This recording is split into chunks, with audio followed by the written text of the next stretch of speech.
La Société nationale des Québécoises et des Québécois de la région de Thetford est fière de vous présenter l'émission Appalaches en quelques mots.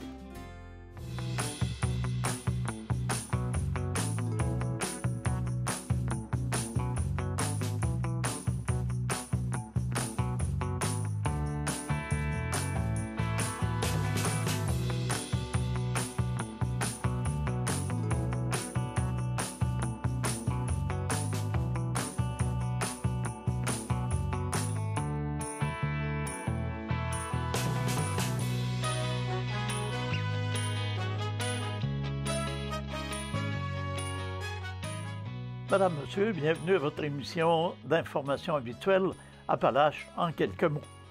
D'abord, est-il besoin de vous rappeler qu'une élection fédérale aura lieu le 21 octobre prochain et je vous rappelle le nom des candidats et candidates dans le comté de Mégantic-l'Érable, à savoir M. Luc Berthold, le député sortant représentant le Parti conservateur du Canada, M. Mathieu Boisvert du Nouveau Parti démocratique, Mme Nicole Charette du Parti vert du Canada, Mme Priscilla Corbeil du Bloc québécois, Mme Isabelle Grégoire du Parti libéral du Canada, Mme Marie-Claude Lausier du Parti populaire du Canada, M. Jean Paradis, candidat indépendant, et M. Damien Roy du Parti Rhinocéros.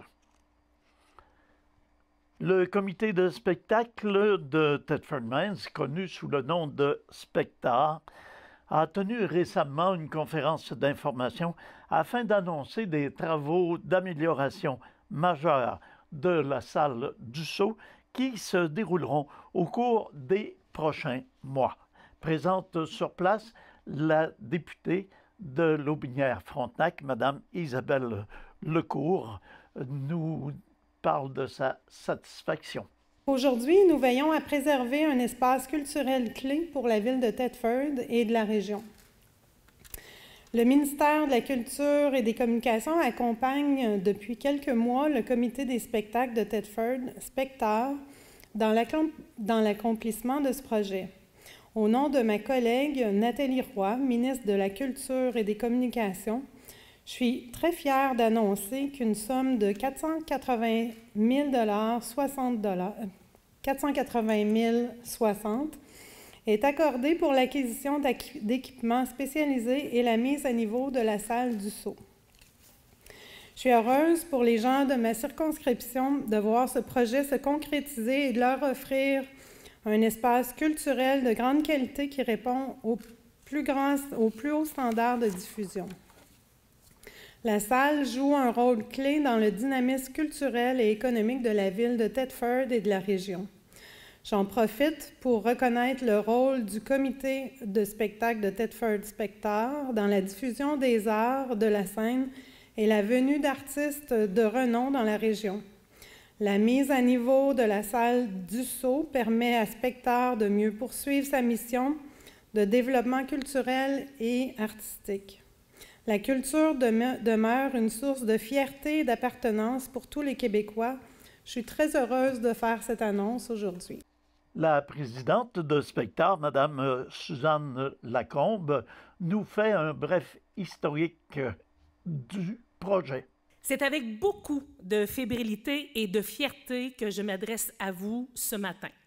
Il y a déjà 6 ans, Spectar amorçait une démarche pour faire réaliser une étude scénographique professionnelle dans le but d'améliorer la salle Dussault et de compiler les améliorations à y envisager pour son utilisation optimale. 4 ans après la rénovation majeure qui s'était complétée en 2009. S'en sont donc suivies de nombreuses actions et recherches pour en arriver à un projet complet comme nous annonçons ce matin. Il ne manquait que les sous, la pierre angulaire de tout projet, et c'est au printemps dernier que les planètes se sont alignées pour que ce beau rêve puisse voir le jour. Madame Lacombe nous revient avec le détail de ces travaux qui se chiffreront à 686 000 $. Mise en lumière du hall d'entrée pour créer une ambiance les soirs de spectacle. Modification du parterre de la salle pour rendre les bancs amovibles afin de permettre des configurations multiples. Alors, on pourra voir formule, cabaret, banquet, planche de danse. Écoutez, on pourra avoir toute l'imagination que nous voudrons. Amélioration du système de sonorisation, traitement des rideaux pour les réinifugés, achat de mobilier pour réaliser le formule cabaret, l'achat de praticables pour les diverses configurations que nous donnerons à la salle, amélioration de la sécurité des travailleurs de la salle, acquisition de lampes supplémentaires et amélioration du système de levage pour éliminer les zones d'ombrage sur la scène. Le coût total de ce beau projet sera de 686 000 $. Des aides financières provenant de différents organismes gouvernementaux et partenaires financiers seront évidemment nécessaires et M. Mathieu Clich nous parle de la participation de Desjardins. Spectar, c'est un organisme qui nous tient à cœur, Desjardins. C'est un organisme qui offre des services à nos membres qui nous tiennent aussi beaucoup à cœur. Spectar est un bel exemple d'organisme qui rejoint tout à fait les valeurs de Desjardins en s'adaptant, en évoluant au rythme des gens d'ici. Les travaux qui sont réalisés démontrent la volonté de Spectar d'offrir une expérience rehaussée à ses clients. Comme entreprise de la région, parler de Spectar, c'est vendre les multiples possibilités en termes d'activité et de rendre notre région attractive. Lorsqu'on engage des gens qui viennent de l'extérieur, bien, on parle de Spectar. On parle des possibilités qu'il y a dans la région et, bien entendu, Spectar fait partie de tout ça. On est donc fiers d'annoncer aujourd'hui notre soutien financier d'une valeur de 40 000 $ sur 2 ans qui servira à la rénovation des infrastructures telles que présentées. Et finalement, le maire de la ville de Thetford, M. Marc-Alexandre Brousseau, nous en dit quelques mots. Lorsqu'on cherche à devenir une région plus attractive, lorsqu'on cherche à attirer des gens chez nous, bien, Spectar fait partie du discours. On est capable de dire que chez nous, il se passe quelque chose. Non, les Canadiens de Montréal ne joueront pas ici. Mais oui, à peu près tous les artistes du Québec passent par Thetford, par exemple, dans une infrastructure de qualité. Puis l'annonce d'aujourd'hui va faire en sorte de rehausser encore davantage l'expérience des gens. Alors, c'est très important pour nous. C'est pour ça, entre autres, que la Ville, pour ceux qui ne le savent pas, on investit quand même des montants très importants annuellement. C'est 30 000 $ de subventions annuelles parce que ça joue vraiment un rôle dans le divertissement des gens de chez nous. Et ça a un impact économique par tous les gens qui viennent de l'extérieur parce qu'il y a quand même une bonne proportion des gens qui assistent au spectacle qui ne proviennent pas de la région immédiate.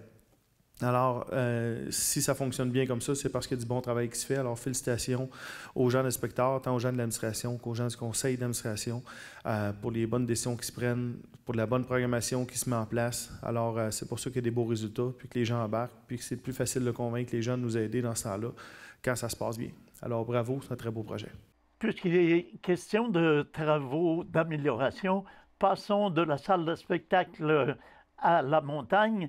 Alors, M. Yves Gilbert, président de la station touristique du Mont Hadstock, nous précise la nature de ces travaux.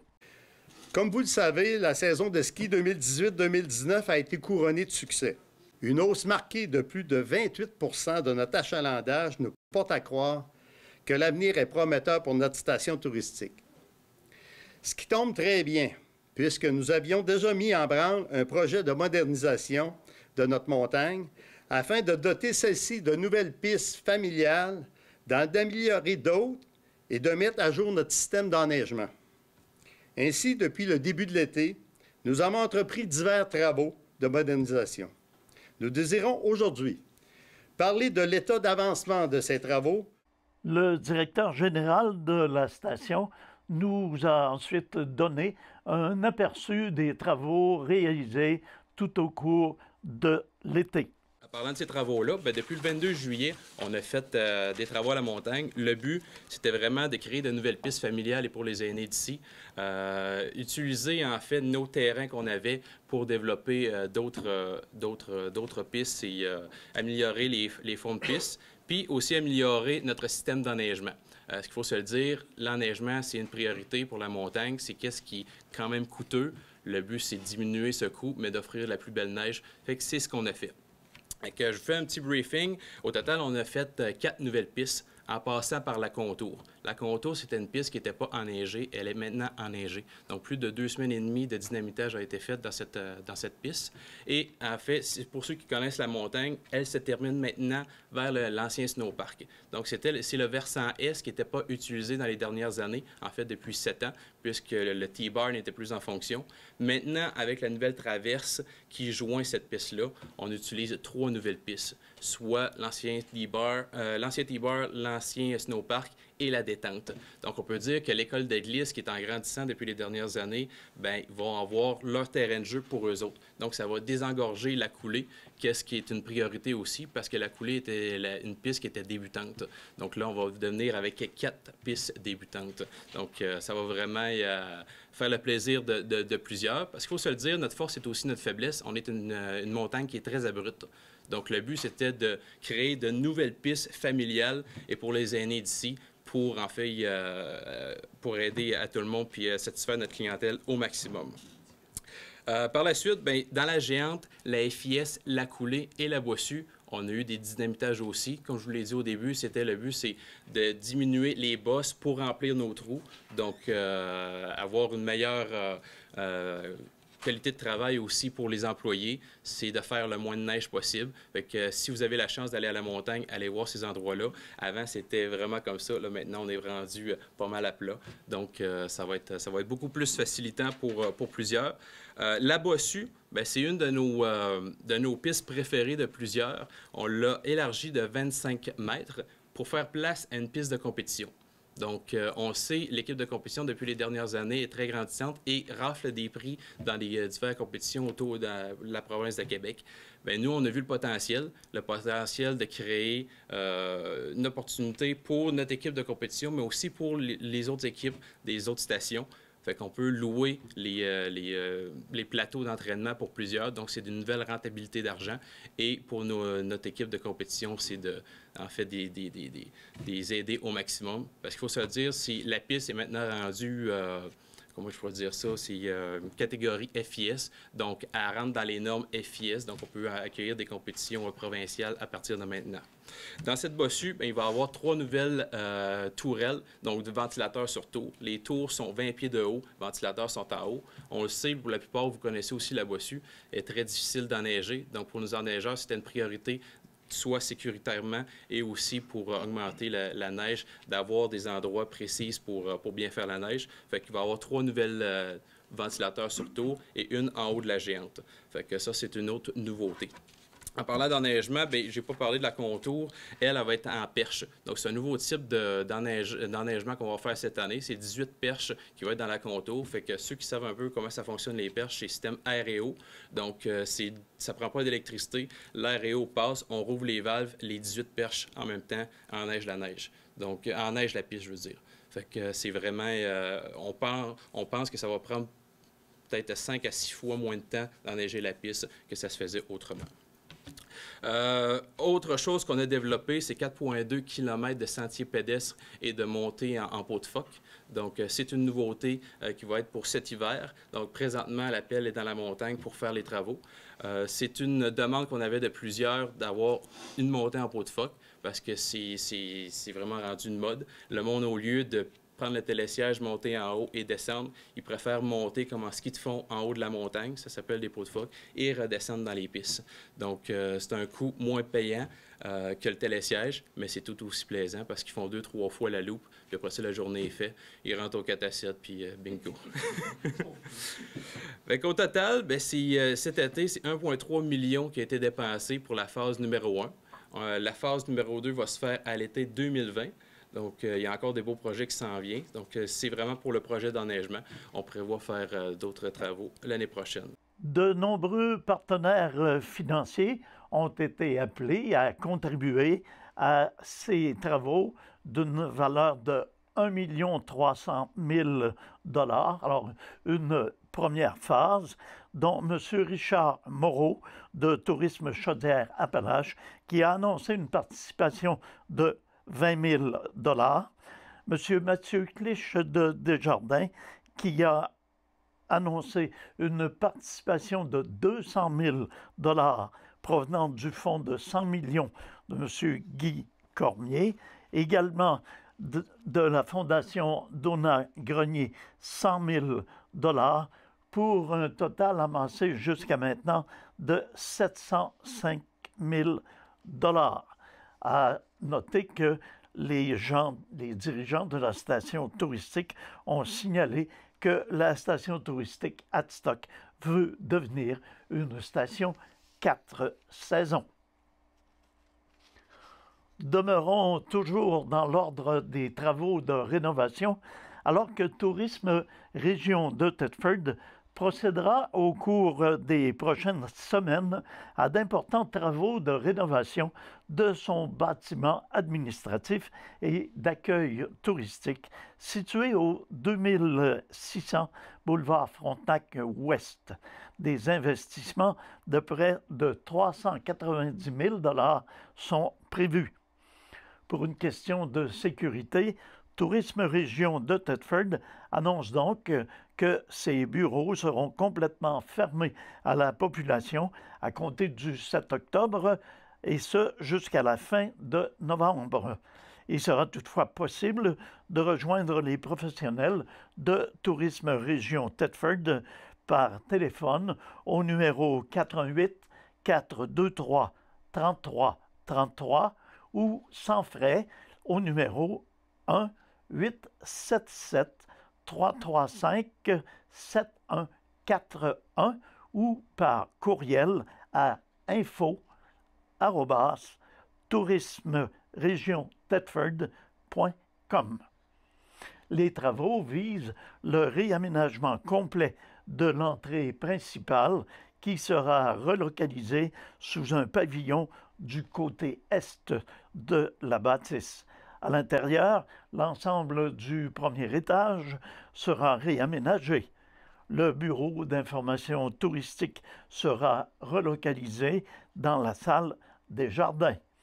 Par la même occasion, de nouveaux espaces de travail pour le bureau de gestion des événements seront aménagés dans le kiosque actuel. Le bureau d'information touristique prend de l'âge. Les dernières rénovations datent de 2003. Ces travaux d'actualisation sont devenus nécessaires puisque pour bien des gens de passage, le bureau touristique est le premier contact avec la région. Nous avons beaucoup de projets pour notre kiosque, puisqu'un peu partout sur la planète, les bureaux d'information deviennent de plus en plus des lieux touristiques par eux-mêmes, de mentionner le directeur général de la Société de développement économique Région de Thetford et Tourisme Région Thetford, M. Luc Rémillard. Par ailleurs, nos installations ne sont pas accessibles aux personnes à mobilité restreinte, devait-il faire remarquer. C'est inacceptable en 2019. Nous allons remédier à la situation.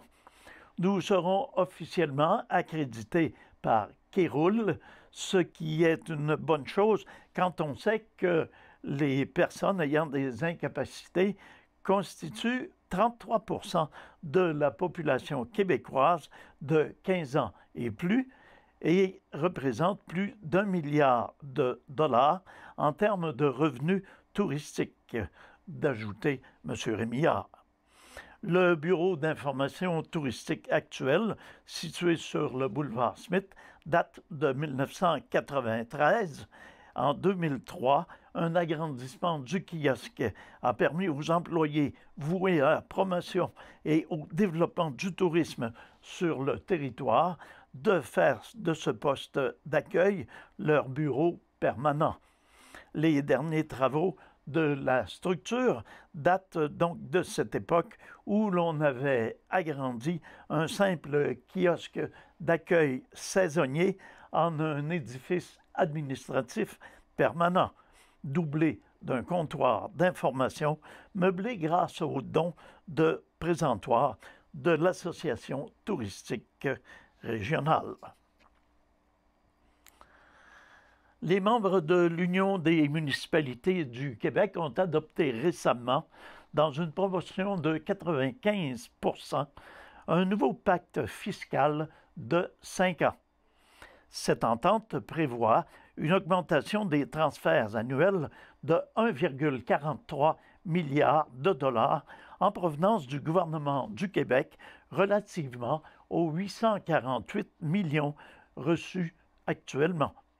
Pour les municipalités, il s'agit d'un premier pas vers la réforme fiscale réclamée depuis plusieurs années. Les termes de la nouvelle entente prévoient notamment le partage des revenus sur la croissance d'un point de la TVQ, c'est-à-dire que les montants obtenus sur la croissance de 1 % de la TVQ seront transférés directement dans les coffres des municipalités. En 2020, cette mesure représentera pour le Québec un montant de 70 millions de dollars et se chiffrera à près de 238 millions à la fin du pacte de 5 ans, soit en 2024.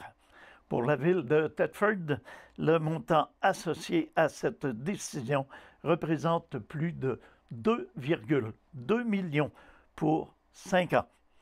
De même, le pacte fiscal 2020-2024 prévoit une hausse des sommes investies dans le programme de péréquation, un projet visant une distribution équitable des richesses entre les municipalités. Puisque la ville bénéficie de ce programme, elle sera donc impactée positivement par l'augmentation des montants qui lui ont été consentis. Nous sommes plutôt satisfaits de l'entente conclue avec le gouvernement puisqu'elle contribue à diminuer notre dépendance à l'impôt foncier. Les montants qui nous seront remis seront intéressants, mais rappelons que la dernière entente imposée par l'ancien gouvernement avait réduit considérablement nos revenus. Il s'agit donc d'un retour d'ascenseur, de mentionner le maire Marc-Alexandre Brousseau. Le montant annuel que la Ville recevra, estimé à environ 600 000 $, nous donne une marge de manœuvre qui sera très utile pour la préparation du prochain exercice budgétaire, de conclure M. Brousseau. Pour terminer notre bulletin, mentionnons que le Cégep de Thetford vient d'annoncer l'ajout d'un 4e sport d'élite à son offre de vie étudiante à compter de l'automne 2020.